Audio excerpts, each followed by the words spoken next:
Hey everyone, welcome back to the Mass Retirees Weekly Update. Today's Friday, October 14th. I'm Sean Duhamel. Thank you so much for joining us and tuning in again this week. Now, the main topic this week is the COLA, the cost of living adjustment, in the announcement just yesterday of an 8.7% CPI for the coming year, and the impact that that will have on Social Security benefits as well as on your pension COLA. But before I get into those details, let me first update you and remind everyone of a couple of important events taking place this coming week. Now, on Thursday, October 20th, the State's Group Insurance Commission will be meeting at 8:30 in the morning. All of the GIC's meetings are broadcast live on YouTube, and we will be providing a link for that on the Mass Retirees Facebook page for those members who are interested in tuning in live and seeing what's going on. Or you can always go back after the fact and watch the hearing or the meeting yourself.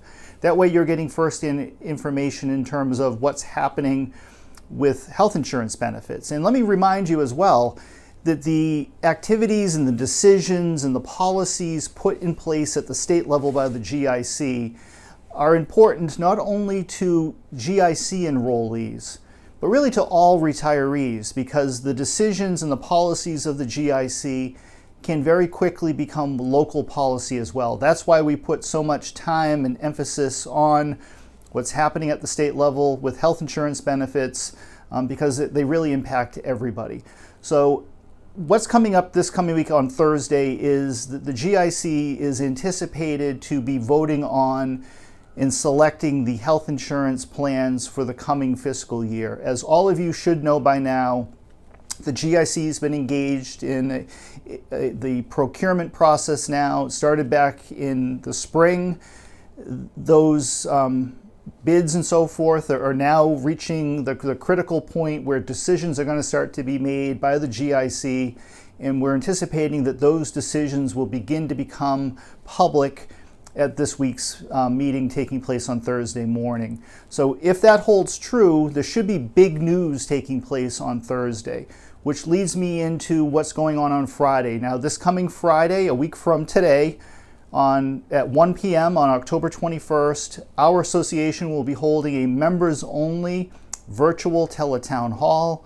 Remember, there are two ways that you can participate in the event. One is simply by receiving the automated phone call from me at the time of the meeting. All you need to do is answer the phone, stay on the line. You're going to be automatically connected to the meeting, and that's assuming that we have your phone number on file. And we have 20 some odd thousand members' phone numbers on file. So it's not even really half of our membership that we have a phone number for. So if we don't have your number, please get it to us. We're constantly reminding members to include that information, either when you become a member, you fill out the application, or when you renew your membership with us. Please include your phone number and your email address. We want to make sure that we can remain in contact with you and keep you engaged in everything that's going on. So that's taking place on Friday afternoon, a week from today at 1 p.m. The second way that you can participate is simply by calling the toll-free number that's on your membership card. It's also contained in every edition of The Voice. On page 3 is our calendar of events. Speaking of the newsletter, the November newsletter will be on its way to all of you by early next week. And it's chock full of information. And on page 3, again, all of our upcoming event information, whether it's a virtual teletown hall or our area meetings that we're beginning to hold, again, all of that information will be contained for you on page 3. Now, in terms of the COLA, all of you, again, should know by now, because we've been reporting on this for the past year or more in terms of our current efforts to improve the COLA benefit across all 104 retirement systems across the Commonwealth, whether it be the state and teacher systems or any of the 102 local systems. We have been putting forth a major effort in working with retirement board officials, state legislators, the governor's office and so forth, the treasurer, of course, to increase and improve COLA benefits. And this really comes on the heels of a prolonged period of time through 2021 where our public retirement systems and the investment returns that were being generated through our public retirement systems really reached a historic level.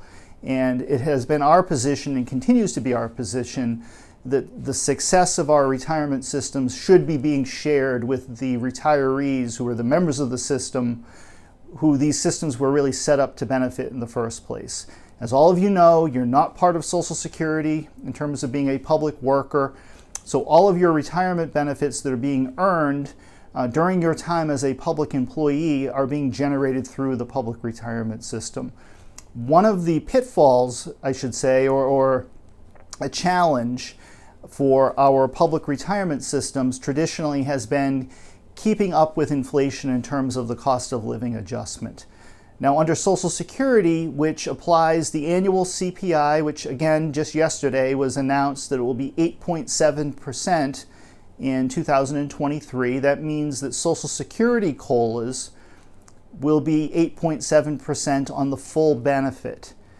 Now, the major advantage that Social Security has and the federal government has over state and municipal retirement systems is the fact that Social Security is funded through the federal payroll tax that all of us pay through our private sector employment, and that also most public employees across the country also participate into Social Security. Massachusetts is one of a handful of states that do not participate, as all of you should know by now. So because of the fact that Social Security is funded through the payroll tax, it operates on what's known as a pay-as-you-go basis, where the money coming into the system through taxes in any given year is being used to pay for and fund the benefits that are being paid out during that year. That's a very different system and very different process than what we have to work within or under at the state and the local level when it comes to our pensions. Our public pension systems are funded through an employer contribution from the government entity that you worked for, as well as from the retirement contribution that comes out of the active employees' checks and that all of you paid into the system throughout all the years that you were working.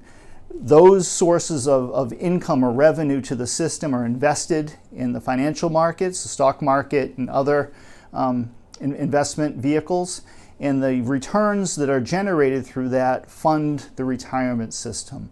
So we have to live within the confines of that, and that's one of the key reasons why the COLA here in Massachusetts is not applied to the full pension. The system was not designed to accommodate COLAs on the full pension.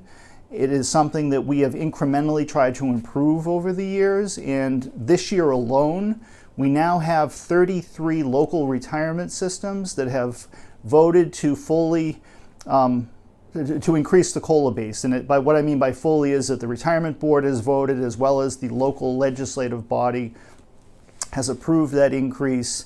And starting next year in FY24, those new COLA base amounts will go into effect. We also have a handful of systems whose local retirement board has voted to improve or increase the COLA base, and they are waiting for action either before the city council or town meeting or the other legislative body mechanisms that are in place across Massachusetts. So our hope is that by the end of this year, somewhere between 36 to 40 or so local retirement systems will have voted this year to improve the COLA base.